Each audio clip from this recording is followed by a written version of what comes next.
Hey guys, welcome back to the channel. Today we're going to do a deep dive on Bitcoin and see the potential outcomes we have for it. Because right now we are currently sitting at support at the very edge. You guys can see we're teetering towards the downside here at 107,000 almost. And I said if we cross below 106,500, then we're most likely heading towards the downside. If we just pull up the fibs, we can see exact levels of where we might be heading to.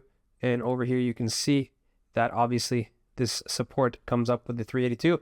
Next one's at about 101, and the other one is at about 94,000, with the last one being about 86. So we have these potential support levels right there, this one right here, and this one right here, where we could fall to at the very worst case scenario. Of course, we lose this support, and obviously that doesn't bode too well for Bitcoin. Ideally, I would not want to see us drop below 86 grand. If we would to 86 and then manage to move up, that would be good, but that's on the bearish side. On the bullish side, we're currently sitting on the month of November with only December left for 2025, historically being a very bullish quarter out of the year. Doesn't mean we need to repeat, but that's what current expectations are. Now, the current sentiment on Bitcoin is extremely negative. People think we have topped, and there is a potential for that. But this is the exact kind of sentiment you want to see at a potential top, where everyone's calling for the same thing and expecting a bear market to start. So right now, I'm still leaning on the bullish side, especially since we haven't broken the support, which we are very close to doing. As you guys can see, we are dropping in price currently.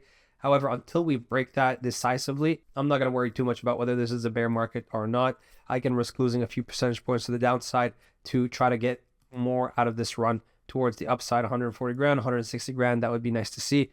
But I also do understand the exhaustion from this market. It has not been giving as the stock market or the metals have been giving. Bitcoin has been the slower horse in the race. Of course, we have had a nice run up from the bottom of about, is this the bottom right there? No, we got the bottom at 15K, yeah, right there. So this has been a nice run of about 500% towards the upside. Well, let's compare that to Nvidia from the lows. You know, that's done 1,500%. So why would you be in crypto if not for the outsized returns for the risk you're taking when something like Nvidia can outperform Bitcoin by a pretty large margin? So I would say Bitcoin's returns have been not as great as they historically have been. We're currently definitely seeing some diminishing returns, especially if Bitcoin has topped compared to something like Nvidia. So that's why I'm leaning on the fact that we haven't topped yet. Bitcoin's a much smaller asset. It takes a lot less money to push this thing up. And even if we do fall down to the lower levels, I don't think it's over. It definitely raises some red flags, but I definitely don't think it's over. We still have about 3 months left to make a comeback. And obviously Bitcoin can rally very fast. If you guys haven't been here in previous cycles, you can see just how fast it can rally. In just 3 months, it's able to make a 115% move. And right now that would put us at about 200 grand. Now, the other side of this equation is got to be altcoins, because altcoins have been suffering. As you guys can see, Bitcoin dominance has managed to creep up, but it hasn't managed to creep up in a meaningful way, meaning it hasn't gotten back above this trend line. It's simply been retracing slowly to the upside as Bitcoin has slowly been bleeding and the alts have been bleeding due to sentiment and exhaustion. So even though we are getting some green candles for the upside, altcoins can reverse in a very fast way. I mean, I'm going to show you an example here. We have Tau, and you guys know I've been talking about Tau since we were down here. I did say we might need a correction down to about 250. Unfortunately, that correction was too fast for me to grab onto. And now we have Tau actually moving towards the upside, as you guys can see, making a nice 60% move in the past month. And this could be the start of a larger move towards the upside, as it has the halving event coming up in December.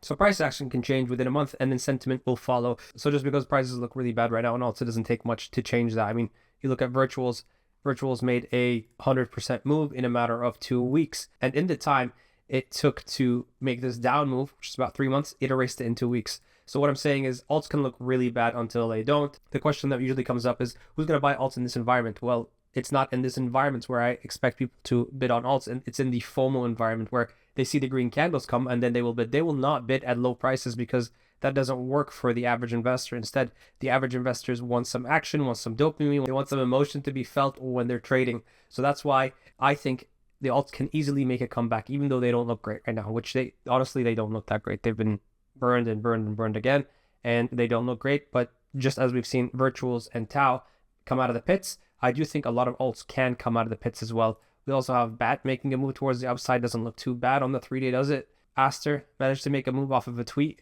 It made a 26% move off of a tweet. So there's definitely some appetite for alts. It just has to be in ones that can inspire confidence. A lot of people see CZ talking about buying a bag. they're going to buy it back. It's borrowed confidence. It doesn't really last. As you guys can see, one candle up, one candle down.